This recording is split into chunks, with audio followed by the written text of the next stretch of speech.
Benção, Pai, tudo bem?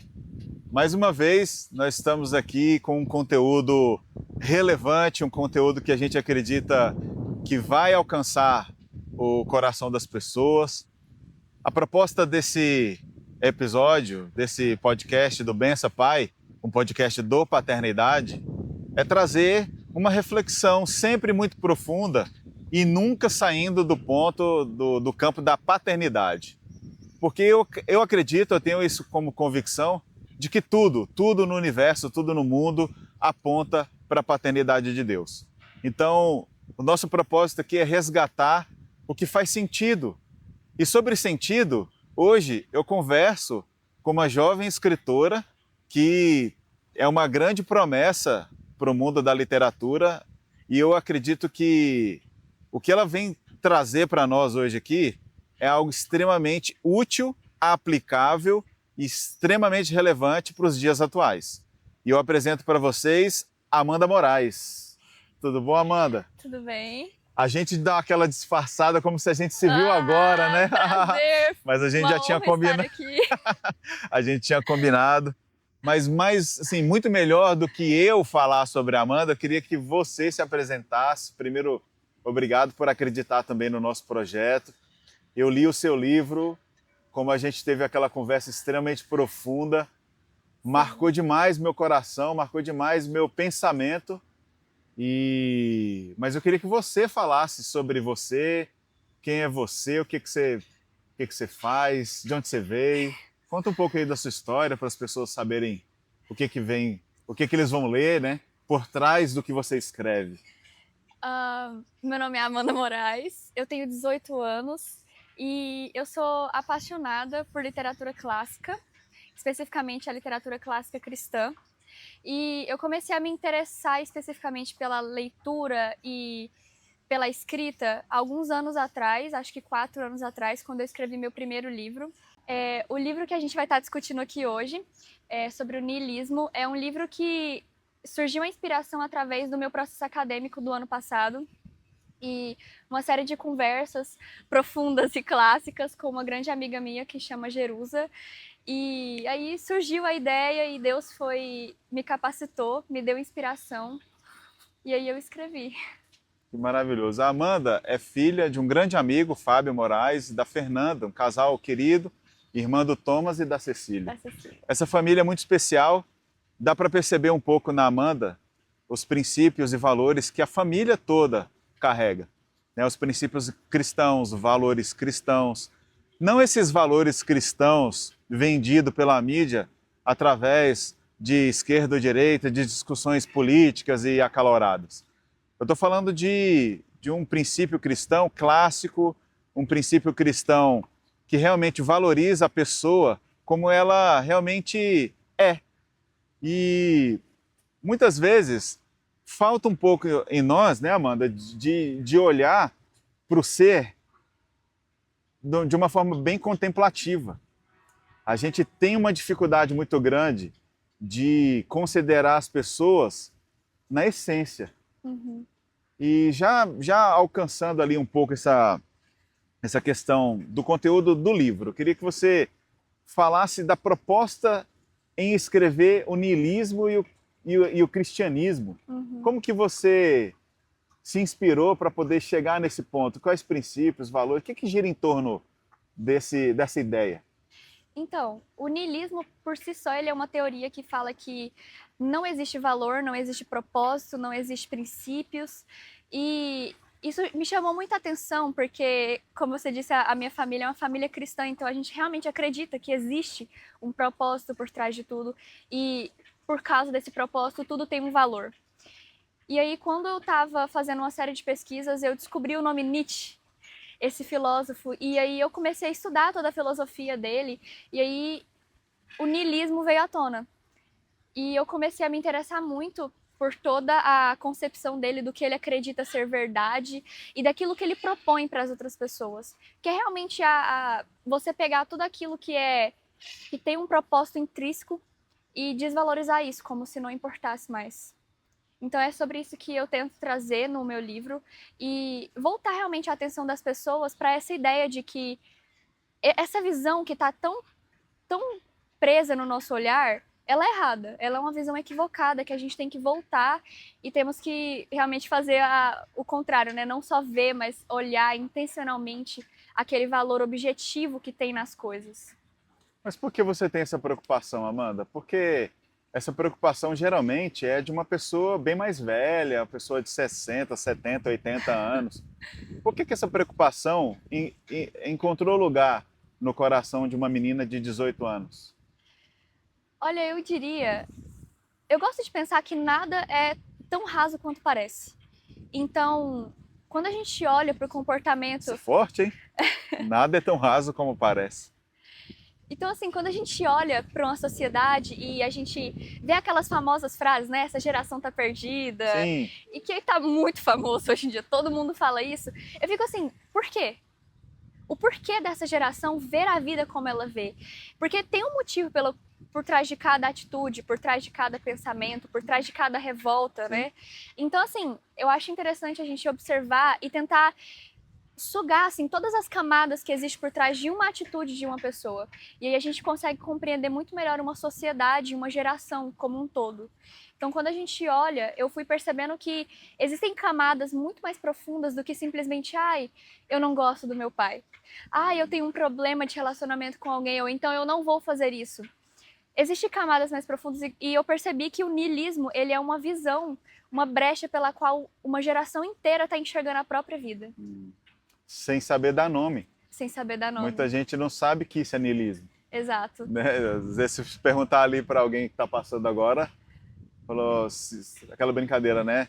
Você sabia que seu filho usa Crocs?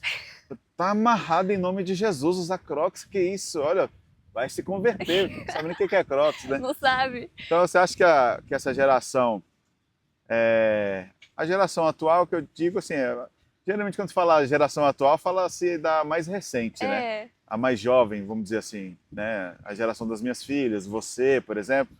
Mas você acha que existe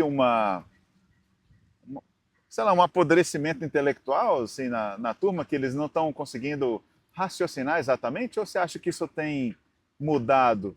Você acha que o jovem hoje ele questiona mais, ele se preocupa mais com isso? Qual a sua opinião como jovem acadêmica? Eu acho. Eu não concordo com essa ideia de generalizar, É, primeiramente. é Então, pontual para você? pra mim, eu acho que sim. Porque ao mesmo tempo que sim, existe uma massa muito grande de jovens que estão perdidos, que às vezes não tem uma visão, não tem um objetivo, não tem um propósito, e faz o que faz para as outras pessoas olharem e falar que essa geração é perdida. Sim. Mas ao mesmo tempo, principalmente no meio em que nós convivemos, eu vejo jovens com propósito, jovens que queimam o coração por causa da mensagem de Cristo e que tem, sabe, que aceitou o objetivo de Deus para a vida daquela pessoa. E quando a gente compara com o niilismo, eu vejo que é por isso que essa teoria é tão perigosa, na minha opinião. Porque diferente de várias outras teorias e filosofias de vida que a gente tem por aí, igual o comunismo, qualquer partido, qualquer coisa que você escolha, o niilismo ele não é algo que você veste uma camisa e fala, eu sou niilista. Pois é. Ele é algo muito, muito sutil. Ele é como uma coisa que começa ali mudando a sua sensibilidade a ver as coisas, e depois ele muda a sua ideia, e depois ele tá em tudo que você faz e tudo que você vê, e você enxerga a vida através dessa brecha. É como se fosse uma cosmovisão, né? É uma cosmovisão. É a forma, é o óculos que você enxerga tudo ao seu redor. Exato. E é por isso que é tão perigoso, porque ele não é claro, ele se veste como alguma coisa que tem valor, uma causa poderosa, algo de tipo assim, tem um monte de valor errado, vamos voltar atrás disso, e aí ele vai te convencendo aos poucos dessa ideia perigosa e corrosiva. Você falando assim, me lembra de um período da minha vida que eu andei mais de bicicleta do que ando hoje, né? Eu sempre usei a bicicleta como meio de transporte, como transporte mesmo, por ser mais barato, né? Morava em Brasília, uma cidade plana que favorece o uso da bicicleta. Então, os movimentos em prol da bicicleta, eles são movimentos, majoritariamente movimentos de uma linha contrária da direita que de fato defende valores sociais e são legítimos, né? São muito bons, mas as distorções são tão sutis que a gente vai como aquela a síndrome do sapo fervido, sabe? Você coloca ele na água fria, ele vai ficando ali. Aí vai amornando a água, daqui a pouco a água vai esquentando, o sapo vai ficando relaxado, daqui a pouco ele está cozido numa água borbulhando e morreu cozido e não percebeu. E eu estava me envolvendo muito com essa turma e as minhas ideias, elas estavam mesmo aos poucos mudando, sabe? Até que um dia a gente começou a pedalar e eu representava uma revista que fala da bicicleta. Eu era redator dessa revista e eu estava escrevendo uma matéria sobre o Dia Mundial da Bicicleta, né, do ciclista. E aí eu estava dentro, quando eu percebi, eu estava dentro da UNB, lá no Minhocão, um corredor enorme que tem na UNB, com um monte de anarquista batendo, socando as portas das salas de aula, os professores saindo, falando, gente, para com isso. E eu lá no meio. Eu nunca defendi a anarquia, eu nunca gostei dessa coisa. Sabe, em dado momento eu estava numa manifestação na Praça dos Três Poderes, de frente para o Palácio do Itamaraty, alguém atira uma garrafa pegando fogo na vidraça lá do Itamaraty, quebra a vidraça, tudo. E eu lá. Eu não defendo isso, eu defendo as questões que contemplam a sociedade. Mas o que eu quero dizer com isso? Isso que você está falando é muito verdade, porque é sutil. Não é só...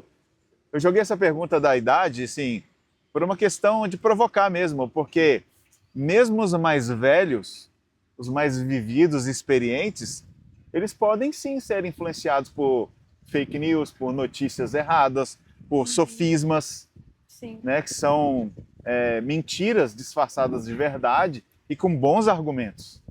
Não é isso, Amanda? Sim. Você acha que os sofismas, eles vêm abraçados de uma miríade de, sei lá se é certa essa expressão, de falácias?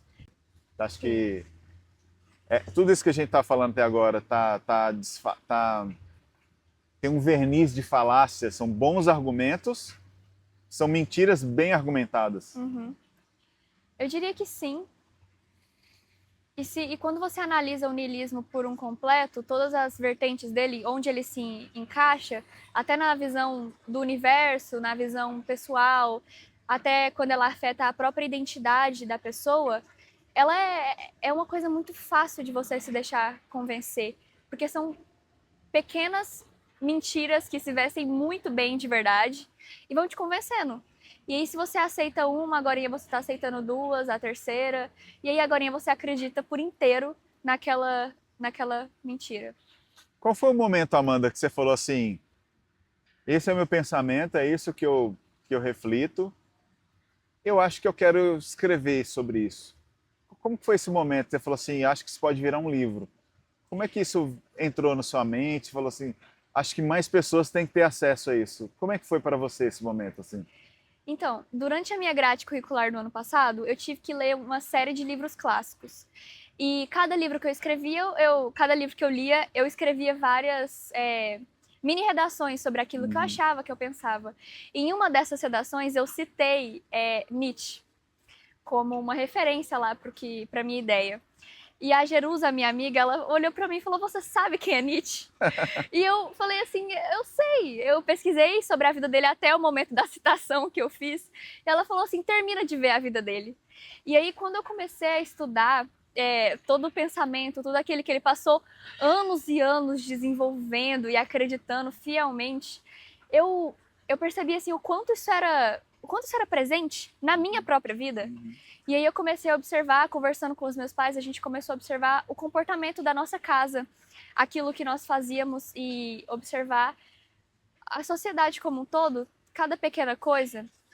E aí eu comecei a pensar, nossa, eu tenho que escrever sobre isso, porque as pessoas precisam perceber o quanto isso está presente na vida delas, que talvez possa fazer o caminho oposto, sabe? Retroceder essa visão que corrói assim a nossa forma de viver. Maravilha. E qual que foi a sua inspiração para trazer uma ideia de carta? Porque existe a ideia da carta, parece que você está escrevendo para alguém. E quem é esse alguém? Você pode revelar isso do livro? Ou é muito spoiler? Ou tem que esperar? Ah, eu acho que eu já acabei já falando que a carta, na verdade, seria a minha amiga Jerusa escrevendo para mim. Entendi. Teria essa ideia. Mas, ao mesmo tempo, a carta ela foi uma ideia para que possa comunicar com cada pessoa que lê, porque eu acho que essa mensagem ela não é uma mensagem para um todo, ela é uma mensagem para cada coração que lê. Então, a carta é para que realmente se sintam como se eu estivesse falando para cada um de vocês.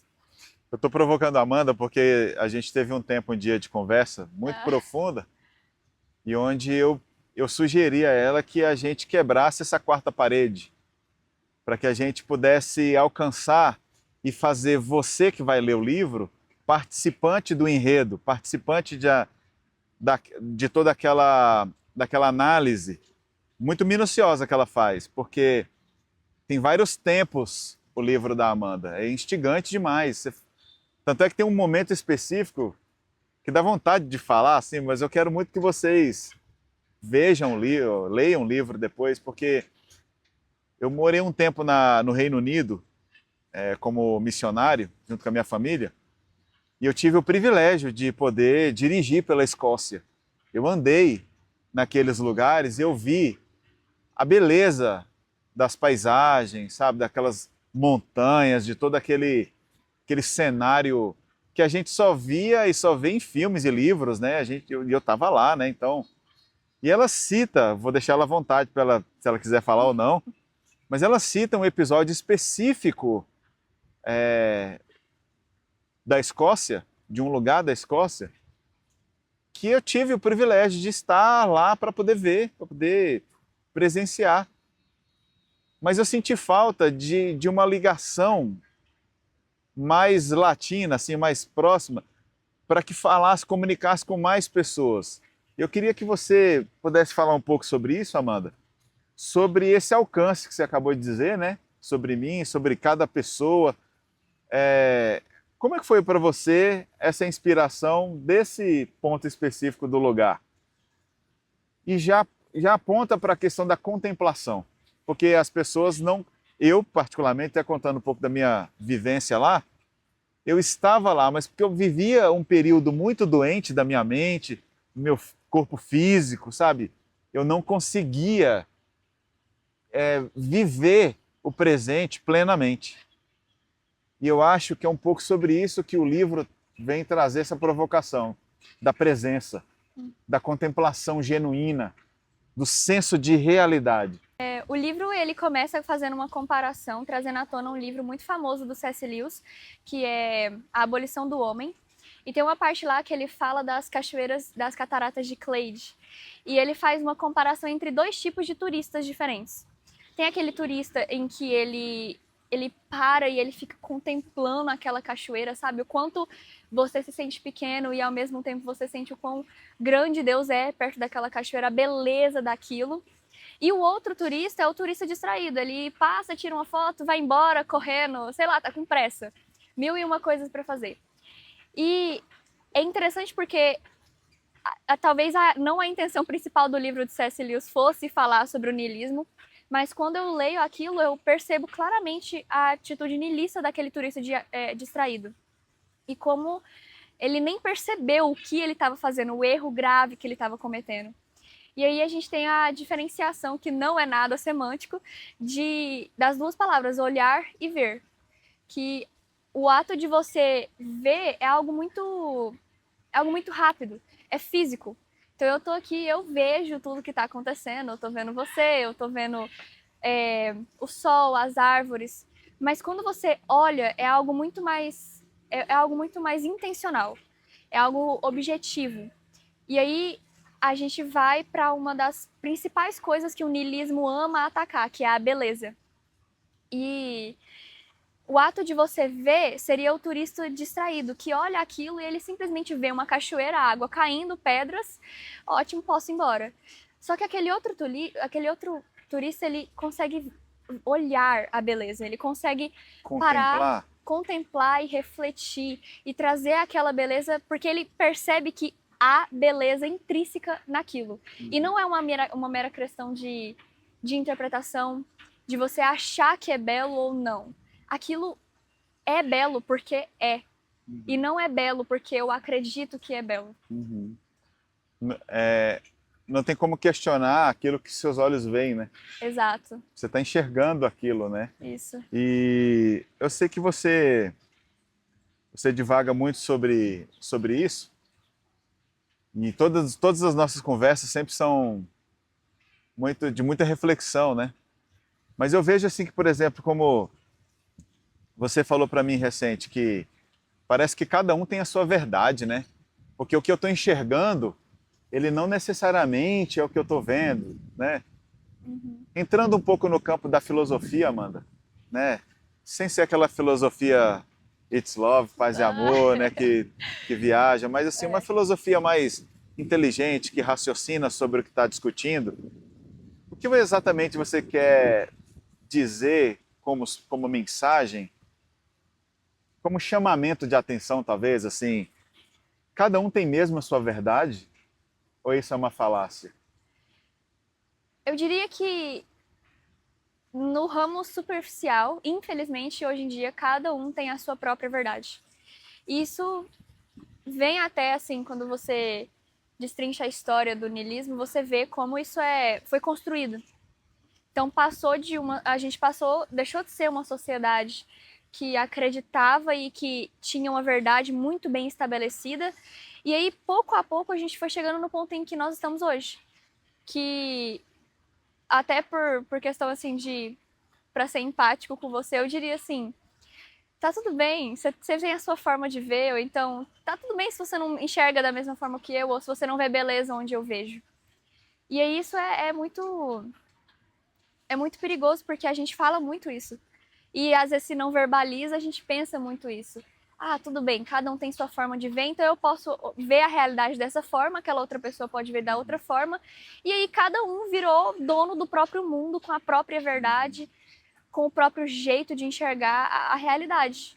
E aí a pergunta que fica é: existe uma verdade? Porque se cada um enxerga ela de uma única forma e de uma forma que depende unicamente da sua sensibilidade de interpretar a realidade, como é que fica a realidade e a verdade que existe? Porque eu, particularmente, acredito que existe uma única verdade.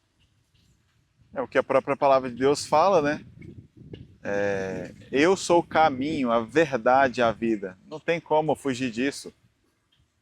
Não tem como você relativizar isso. Uhum. Quando cada um tem a sua verdade, Amanda, eu entendo que quando a gente leva esse conceito para um casamento, quando a gente leva esse conceito para a forma como damos aula, como lecionamos, como criamos nossos filhos, como fazemos negócios, se torna insustentável conviver. Muito, muito. A gente tem que encontrar um ponto de convergência, um ponto em comum ali. Essa sociedade da ansiedade, do desânimo, acredito que é fruto desse pensamento, né? Porque eu quero tanto defender a minha verdade que em não conseguindo, eu me frustro, eu desanimo, eu desacredito da política, eu desacredito do governo, eu desacredito da família, eu desacredito da minha sexualidade, eu desacredito da minha fé, eu desacredito. E isso gera uma insatisfação na alma. Você concorda com isso? Concordo. Tem até um filósofo, eu não lembro o nome dele, É. mas tem até um filósofo que ele tem uma frase que é: tudo é conhecido à medida da capacidade do conhecedor.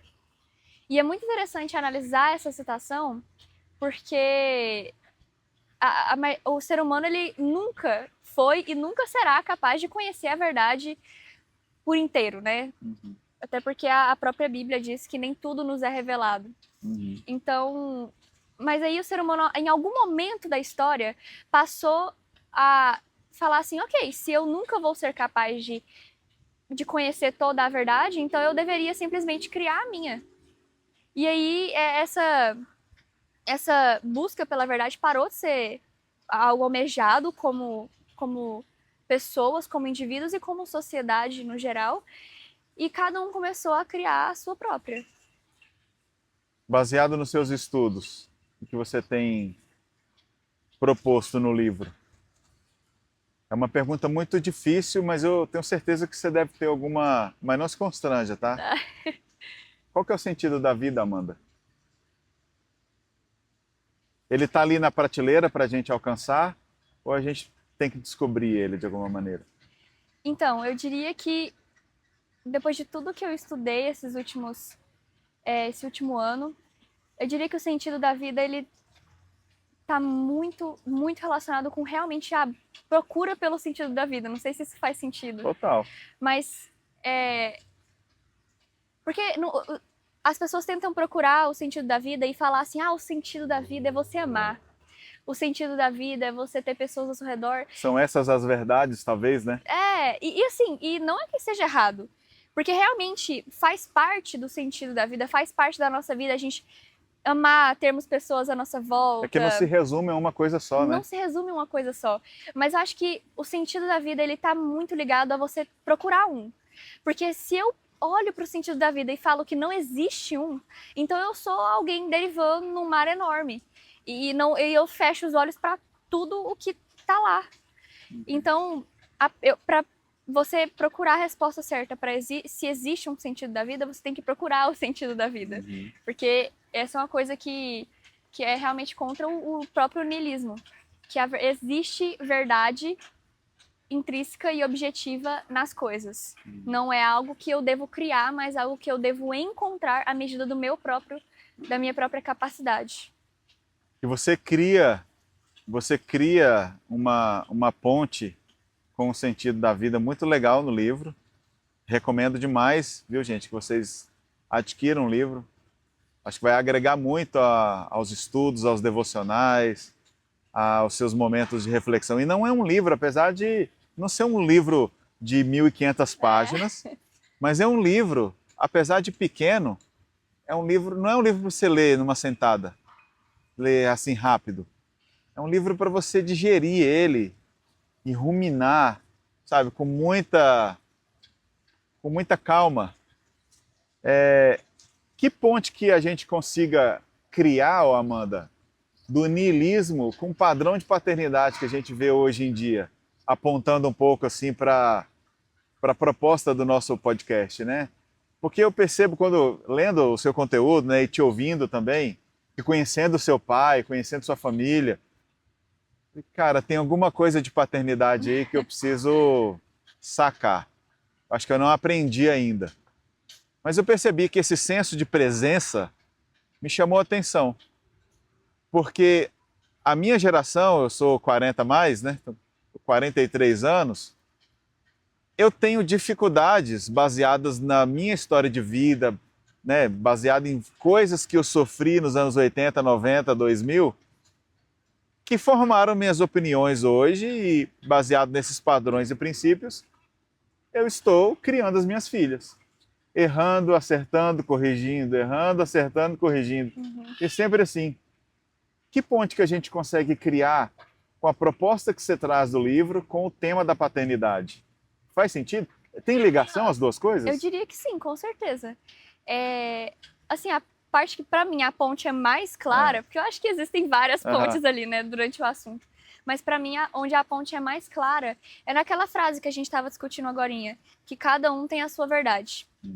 E aí eu fico vendo assim o perigo de quando um pai e uma mãe toma isso assim, coloca isso no coração e fala cegamente. Cegamente, cada um tem a sua verdade. E aí, em vez de continuar o processo natural como seres humanos que nós fazemos há milhares de anos, né, que o pai passa a cultura, passa os princípios, passa os valores para o filho, e o filho faz a mesma coisa, e aí segue de geração em geração, o pai olha para o filho e fala, cada um tem a sua verdade, você cria a sua. E toda a carga de sabedoria, de construção que o pai tem, que ele recebeu dos seus pais e enfim, né, de geração em geração, ele deixa de passar para o filho. E aí isso é uma loucura de se pensar, porque aí vem uma geração que não tem nada para trás dela, não sabe a própria história, não carrega consigo aquelas verdades que a própria geração anterior construiu e descobriu. Mas também eu acho que é algo muito até injusto com o próprio jovem, porque a época que eu tô assim, dessa idade, sabe, dos 15 até os 22 talvez, é uma fase que a gente tem que se preocupar com um monte de coisa. Várias decisões têm que ser tomadas na vida, né? Igual várias outras idades, mas é uma fase em que é de construção ainda. E quando um pai olha para um filho e fala, você deve construir a sua própria verdade, um jovem, ele cria a verdade baseado em quê? Baseado em quem está à volta dele. E aí causa o que causa hoje em dia, aquelas influências até... não sei se nem se pode dizer isso, mas mentes que não têm, mentes vazias, porque não carrega consigo aquilo que vem antes. E aí eles começam a construir coisas em cima de coisas. E tem até uma conexão que eu acho muito maravilhosa com a própria Bíblia, daquele versículo, a parábola que Jesus conta do homem que constrói a sua casa na rocha e do homem que constrói a sua casa na areia. E a gente percebe claramente, a rocha seria toda a base em que não só Cristo nos deu, mas tudo aquilo que nossos pais, os meus avós, os meus tataravós construíram, e hoje eu tenho como princípio para mim. E aí há uma casa sendo construída na rocha. E o outro lado, a gente tem um pai que decidiu que o filho deve construir a própria verdade, porque aquilo que ele acredita nem sempre é certo, eu tenho medo de errar, e talvez aquilo que meu pai carregava não é muito bom, eu não devo passar. E aí o filho, ele se vê num bando de areia, a onda tá vindo, e ele tem que construir a própria verdade a partir do quê? A partir de areia com areia, que não dá nada. Interessantíssimo isso. Eu vi um vídeo ontem à noite, um pai com um bebê deitado, ele sem camisa, a cabecinha do bebê deitado no peito do pai. E aí ele pega o celular e começa, gente, por que meu pai me abandonou? Isso aqui é bom demais. Aí ele mostra o bebê dele dormindo no peito dele enquanto ele fala, provavelmente o bebê ouvindo a ressonância da voz do pai, ele descansa, ele relaxa naquilo. Você vê onde vai minha meditação, sabe? Como que eu reflito. Ele fala, cara, eu não vou repetir para esse cara aqui o que meu pai fez comigo. Eu não vou dar continuidade. Isso aqui é bom demais, por que esse cara não quis isso? Por que ele não deixou eu deitar no peito dele, sabe? E eu achei isso tão interessante, achei isso tão legal, porque é uma geração, a pergunta que eu fiz no início, né, sobre a sua geração, sobre a geração mais nova agora, pensar do jeito que pensa, talvez não seja uma realidade mesmo. Tem muita gente pensando legal, tem muitos pais. Ontem no podcast do The News, no Spotify, eu ouvi uma notícia que me deixou muito feliz. Uma geração de pais jovens agora, muito mais presentes do que foram os baby boomers, né, os outros, as gerações que seguiram. Então tem uma geração de jovens pensadores que querem ressignificar as dores do passado. E eles não querem repetir. Seu livro traz uma esperança enorme para a gente não viver um vazio existencial.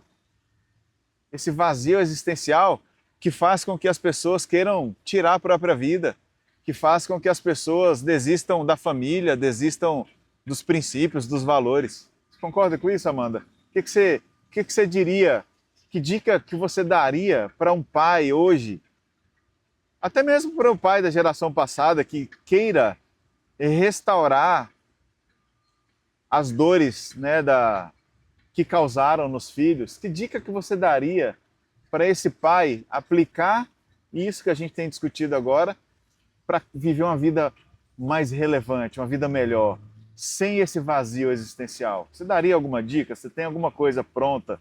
Eu te peguei muito de surpresa. Um pouquinho. Nossa, mas... meu Deus. Eu até estava discutindo algo parecido com isso com o meu pai esses dias. E a gente está falando sobre equilíbrio. É uma palavra muito interessante de se analisar, né? Mas eu acho que é interessante buscar um equilíbrio entre não querer passar aquilo que foi ruim para o seu filho, mas também saber filtrar com um coração às vezes mais curado ou com um coração um pouco mais maduro aquilo não que te peguei foi... tão de surpresa assim, essa resposta é muito boa. Olha que legal isso que você está falando. Aquilo que foi passado de bom, porque por mais ruim que seja, a gente aprende alguma coisa. Sim. Seja aquilo que deve ser feito, aquilo que não deve ser Olha o feito. que esse cara fez, né, no vídeo. Exato. Ele se indignou É. e falou, eu não vou repetir. Exato. Então, assim, teve coisas boas que foram passadas e que eu acho que, assim, é muito perigoso a gente querer, por causa de um trauma, por maior que seja o trauma, e claro, não se respeitando, né, a dor, porque a dor dos outros, mas acho muito perigoso a gente querer olhar para tudo aquilo que veio antes de nós e colocar um muro. E construir um muro, porque a história, ela carrega um poder muito grande. Sim. E se a gente coloca um muro, a gente deixa de aprender com tudo aquilo que veio antes de nós, não só naquele desejo assim de não repetir o erro, mas de realmente aprender a olhar para aquilo e falar assim, como não fazer. E aí aplicar isso na prática, assim. Parece que o niilismo, eu tenho a impressão que o niilismo, ele garante que tudo termina no nada. Isso. Parece que é uma falta de propósito muito grande, né? Muito profunda, né? Mas em contrapartida, o que o cristianismo promete, Amanda? Porque, assim, eu sei da resposta, tá, gente? Eu tenho uma resposta, mas eu quero muito fazer você fazer parte. De repente, essa é a sua pergunta. Já que a filosofia, né, o Nietzsche, que seja Freud, que seja quem for, não tenha as respostas na íntegra, e a gente defende que o cristianismo é a resposta, né? Que o Senhor é a resposta, que resposta é essa? Se o mundo faz perguntas, se o mundo exige respostas, qual é a pergunta então, né? O que o cristianismo pode trazer, Amanda, na sua opinião, como resposta para quem está perdido no existencial? Nossa, No vazio existencial. eu amo essa pergunta. É. Eu amo porque é incrível, porque a Bíblia inteira é a resposta. Isso é maravilhoso, porque isso é algo até que eu tomo como filosofia para mim. Eu não gosto de uma leitura rasa. Eu acho que tudo que acontece, seja físico, emocional, espiritual, uma leitura que você faz, existem muitas camadas de conhecimento que você pode chegar e conectar ali. E aí é por isso que a gente vê várias pessoas, sabe, interpretando coisas diferentes da Bíblia, porque elas acessaram níveis diferentes daquilo que Deus pode revelar para elas naquele momento. E assim, a Bíblia toda para mim é a resposta, mas eu fico apaixonada em 2 momentos específicos. O primeiro deles é a própria vinda de Jesus. Porque quando a gente olha assim para a história, é um ataque direto a tudo o que Nietzsche, tudo que o niilismo em si representa. Quando Jesus vem, ele declara muitas coisas, mas uma delas é que existe um propósito. Eu tô aqui nessa terra por cada um de vocês e vocês são tão amados. A identidade de vocês, que é baseada no meu Pai, é tão importante, tão maravilhosa, que eu estou aqui por um propósito. E esse propósito é morrer pelos pecados de vocês. E aí o Nietzsche vem, e aí o niilismo vem e fala assim, nossa, não existe propósito, não existe nada. Tudo acaba no nada. Tudo acaba no nada. E aí vem Jesus com essa mensagem poderosa e fala assim, eu vou morrer por vocês. Claro que existe um propósito, claro que existe uma verdade. Eu tenho uma verdade e eu morro por essa verdade porque vocês são os meus filhos amados. Então, assim, isso é magnífico a forma como Jesus, com a sua própria essência, rebate toda essa falácia, essa mentira muito bem contada. E aí o segundo momento que eu sou muito apaixonada, até nos meus textos, eu falo muito de Paulo. Acho que é o personagem bíblico que eu mais cito. Ele tem um momento em que ele vai falar que, não vou saber falar as palavras certinhas, mas toda a criação ela geme com sente dores de parto com a presença de Cristo. A expectativa, né? Isso. Aquela expectativa de estar com Cristo. De estar com Cristo. E aí eu fico me lembrando e conectando com toda essa mensagem do niilismo, que o niilismo gosta muito de falar assim, não, tudo acaba em nada, mas especificamente quando tá na dor, a dor não tem sentido. Então você deve só olhar para isso e falar assim, dane-se, entendeu? E aí eles usam muito essa visão da dor. E eu gosto dessa passagem da Bíblia porque ela vai falar assim que a dor do parto, ela tem um propósito. A dor do parto, ela é o significado direto para o nascimento, para algo novo. Então tem um valor tão profundo nisso, tem algo tão maravilhoso nisso, que até na dor, nos piores momentos, tem um propósito. Uau. E a diferença em quem tem essa visão niilista, assim, já muito profunda no coração, e para quem não acredita nisso, é só a percepção. Porque a pessoa, ela percebeu. Ela não é uma questão de você... não é uma questão de você criar, mas é uma questão de você perceber essa verdade que está presente na Bíblia, que está presente na forma como a gente vê o mundo. Eu faria uma última pergunta para você, mas a pergunta que eu tinha preparado aqui você já acabou de responder. Ah, Que era, na verdade, que mensagem que a gente pode deixar para quem está assistindo a gente, né? Cara, contempla. Contempla essa criação, né? sim. O que você diria mais sobre, de repente já caminhando para o final aqui, o que você diria mais para quem está assistindo a gente, para poder de uma vez por todas se render a essa maravilhosa graça, sabe? Essa redenção da contemplação. Eu fico pensando que talvez o início de uma solução seria uma sociedade que deixa de ser rasa. E não só assim, vamos todo mundo começar a deixar de ser rasa, aquela mensagenzinha que a gente vê no Instagram, né? Meu pai gosta de brincar no Orkut. No Orkut. No Orkut. O Facebook é o novo Orkut, né? Mas assim, realmente começar a olhar para as coisas como se elas fossem algo além daquilo que parece. Uhum. Porque se a gente começa a ler as coisas, a interpretar a realidade, a lidar com as pessoas, além daquilo que a gente está vendo ali superficialmente, eu acho que a própria pessoa chega à conclusão lógica de que o niilismo, ele é uma mentira. Porque não existe, não tem como uma sociedade se construir baseada no nada. Uhum. E se nada termina em nada, não tem sentido, não é lógico. A conta não fecha. A conta não fecha. Então eu diria que devagar, com pequenos passos, mas intencionalmente começar a aprofundar o olhar para as coisas. De estar aqui num lugar bonito desse e não só, sabe, passar, tirar uma foto, postar no Instagram, sair em 24 horas dos stories. Mas Uau. realmente olhar e falar assim, o que Deus quer me mostrar com isso? O que eu poderia aprender com isso que eu ainda não tô vendo?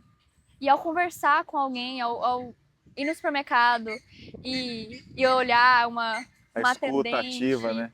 uma escuta ativa, um olhar ativo e não só ver as coisas, porque essa cultura de tudo é rápido, de tudo é muito fácil, isso tem o seu lado prático, que a gente não pode falar que tudo é ruim, mas é muito cohesivo você levar isso para toda a sua realidade. Você admitir que tudo tem que ser muito rápido, você tira a beleza daquilo que Deus gostaria de mostrar para você naquele momento. Igual você falou, né? Realmente aquilo que o Espírito Santo tem para nos mostrar naquele momento. Então eu diria que realmente o olhar e deixar de ver e começar a interpretar as coisas como se elas fossem algo além daquilo que realmente parece é um bom começo. Maravilhoso. Eu não tenho nem coragem de estragar tudo isso que ela disse. Com nenhum comentário meu, impecável. Amanda, você foi impecável. Pessoal, assim, é tudo muito simples. A Amanda está falando aqui sobre algo profundo. E a gente tem apostado no conteúdo profundo. É claro que eu fiz um roteiro, nem todas as perguntas eu fiz daqui. A gente escolheu um cenário, um posicionamento. Mas, acima de tudo, existe a intenção genuína de passar uma mensagem. Então, se você apoia esse projeto, se você gostou do que você viu, peço para você compartilhar com as pessoas, né? Assista atentamente, assista anotando, coloque a sua dúvida, coloque o seu comentário aqui nos comentários, seja na plataforma que você esteja assistindo. Né? Então, fico muito feliz que você tenha ficado até aqui. Né? Escreve aí. Vou inventar aqui, sei lá, fala uma palavra para o pessoal escrever nos comentários para provar que eles chegaram até o fim. Coloca cachoeira. Cachoeira, muito bem. Cachoeira. Coloca cachoeira no comentário aí, fala de onde que você está assistindo isso, que eu adoraria saber de onde que você, até onde está chegando, né, o nosso conteúdo. Amanda, obrigado, Flor, você é uma bênção, viu? Uma coisa que eu gosto muito de falar com você por telefone ou por mensagem é que, oi tio, benção. Nossa, isso me abraça de uma forma, porque eu sinto muita saudade disso, sabe? Do resgate da bênção, da tradição, do pedir a bênção, do ser abençoado. Então, Amanda, que Deus te abençoe. Obrigada. Obrigado por você abrir o seu coração tão generosamente. Desejo profundamente que seu livro entre nas casas, né, que nos corações, na mente das pessoas, que elas não leiam por ler, mas que elas contemplem as suas palavras, tá bom? E muito obrigado mais uma vez. Você é uma Eu que bênção, viu? agradeço. Pessoal, benção, Pai. Fica aí, acompanha o nosso próximo conteúdo, compartilha, coloca aí nas redes sociais, compartilha os cortes também, ajuda a gente a crescer e que essa mensagem da paternidade venha alcançar os corações mais sedentos. Deus abençoe.